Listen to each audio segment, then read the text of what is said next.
The Russian Defense Ministry released these images of its Su-35 fighter jet in action as a ministry spokesman said Russia launched another hypersonic long-range missile on what he described as a Ukrainian military target. It was the second such attack in as many days. This follows a week where Ukrainian officials said Russian forces destroyed a theater where hundreds sheltered in the building, bookended by the Russian spelling of children in the front and back. A representative from the Russian Foreign Ministry called the accusation a lie, a contradiction seen through the eyes of medics in Mariupol who for weeks have been fighting to save lives. Ukraine's President Volodymyr Zelensky says Russia's Mariupol blockade will go down in history of responsibility for war crimes. The United States, through our president and NATO alliance, are totally committed to this Ukrainian effort to stop Putin. The desperate things that he's doing now, killing innocent civilians and children, for goodness sakes, he will have a stained name in history forever for this.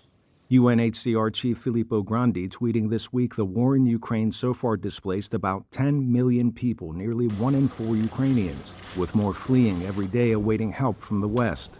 The president has had to be pushed and pulled to where he is today. It was Congress that brought about sanctions, that brought about the ban on Russian oil, that brought about weapons, and all of this big aid package that I voted for a week or two ago, $13 billion.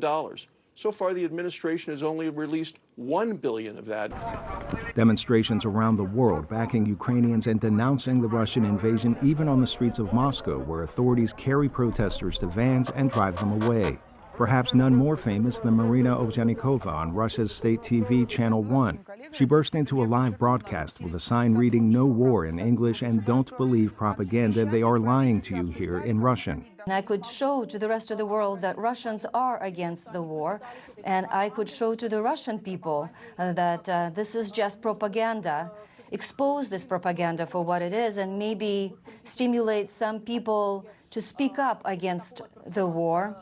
And I was hoping that my performance, in a way, would help people change their mind. Her future remains unclear following a recently enacted Russian law criminalizing descriptions of the war in a negative way.